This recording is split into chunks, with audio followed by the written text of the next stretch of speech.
Good afternoon, everyone. I am the last discussant for chapter 10. So let's proceed.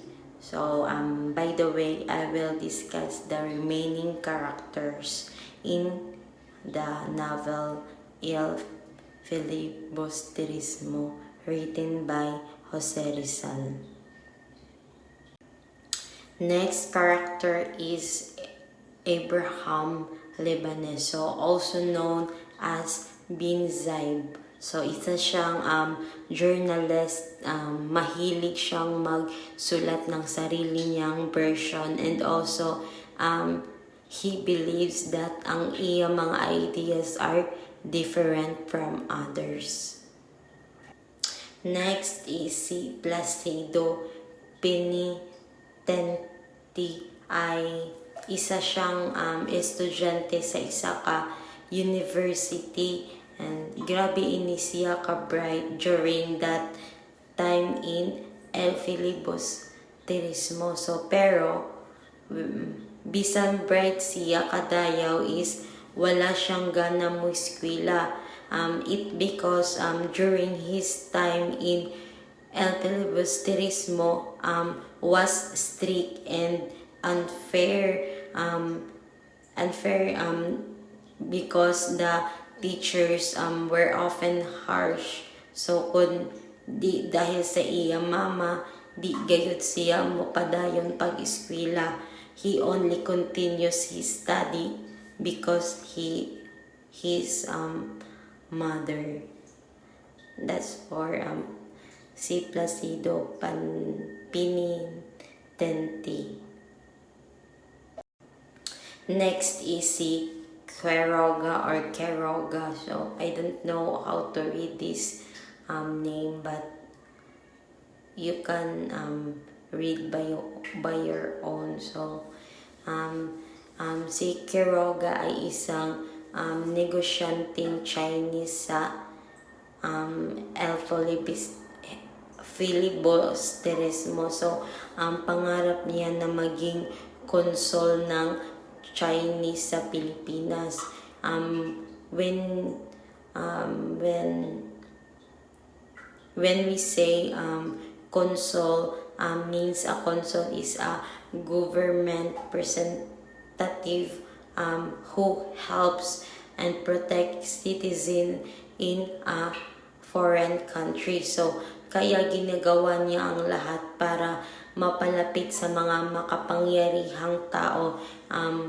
Kaya gusto niyang tulungan si Simeon na itago sa kanya ang mga armas, kasi umaasa siyang umaasa siya na sa pagtulong kay Simeon mas malalapit siya sa mga makapangyarihang tao at matutupad niya ang kanyang pangarap na maging consuls. That's for Quiroga. Next is si Tandang Selo. So, is a kind and caring old man in El Filibusterismo. He is the father of Kabisang Tale. So after namatay ni Sisa, siya ang mintabang na alagaan si Basilio when he was young. So siya kibali ang mintayo na tatay. So si Tandang Selo. So next is si Father Fernandez. So he is a priest in El Filibusterismo. Friend siya ni Isagani. So he listened to the concern of the students and show a understanding attitude compare sa iba ng mga priest. So and also promise siya kan Isagani na he and the other priest would consider and give in the students' request. That's for Father Fernandez. So next is si Attorney Pasta. So is a well-known lawyer in El Filibusterismo. He is respected in Manila because iya mga na-handle na legal cases, o he is very intelligent na lawyer. So many people trust him because he understand the law deeply and can defend his clients properly. So kaya siya sikat and nagugustuhan ng mga tao. So next is si Captain General.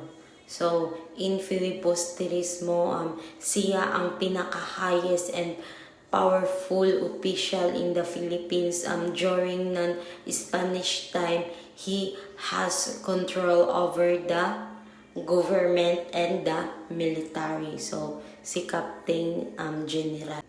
Next is si Padre Sibylla. So siya ang last character sa El Filibusterismo. Si Padre Sibylla is seen as powerful and strict in El Filibusterismo because he holds an important position as vice rector of the University of Santo Tomaso. He has authority over students and school rules, and he also follows the system of the church and Spanish government during sa iya time. So sa iya pa time, so tungod sa iya position, he helps control strict discipline and maintain i-control ang school. So that's for Padre Sibylla. Next is the synopsis of El Filibusterismo. So, hindi ko nababasahin, i-explain ko na agad sa inyo kung ano ang laman ng bawat slide. So here, the story of El Filibusterismo is about Simeon, a rich jeweler who is actually Crisostomo Ibarra from the first novel. So he comes back in the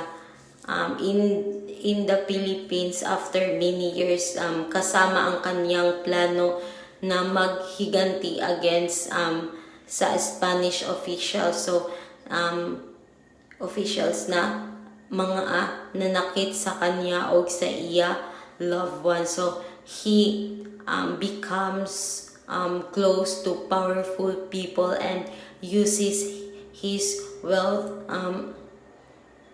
to gain influence. So and also Simeon secretly he encourages injustice and prepares a revolution by gathering weapons and followers. Ang iya goal is ma-rescue si Maria Clara. And so in this slide, Simeon recruits Basilio and other oppressed people like Cabezang Tales na mo-join sa iya plano for evolution. So gigamit niya ang iya influence to spread corruption and make the government more unfair, so that people will become angry and ready na makipag riot. So however, when the time for the revolt comes, Simeon stopped it because he learns that Maria Clara has dead in the convent. So because of this, he decided not to continue his plan. So, that's for nga di na slide.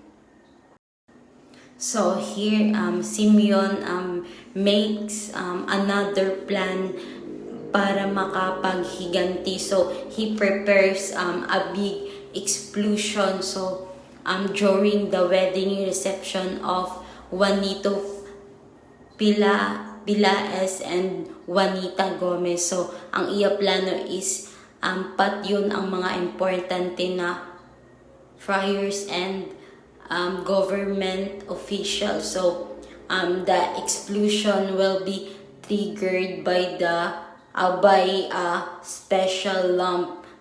He will give as a wedding gift when the lamp is touched and adjust. It will explode and serve as a signal for the revolution to start attacks on government buildings in Manila. So kana ang iya second plan ni Simeon. So and also in El Filibusterismo, in this slide, during the wedding reception, Simeon gives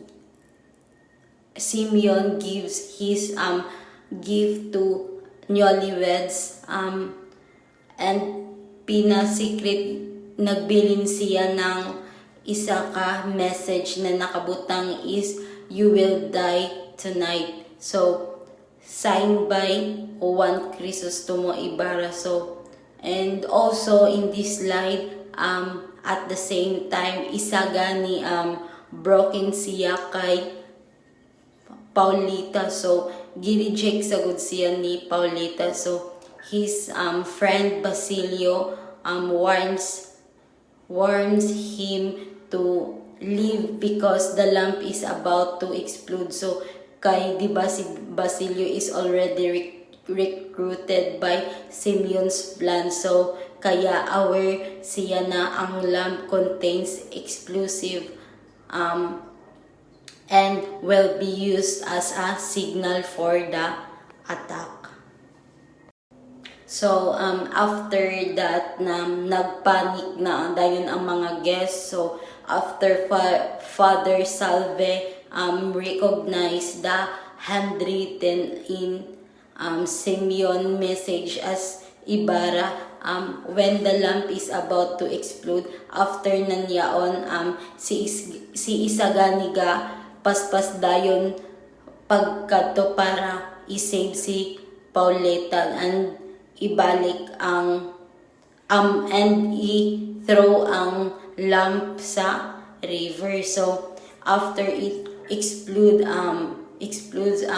safely. So because of this nahibawan na ang plano ni Simeon for revolution. So after yaon, he becomes a wanted man. So he escapes while injured. Gatago siya sa house ni Padre Florentino. So but the Guardia Civil so later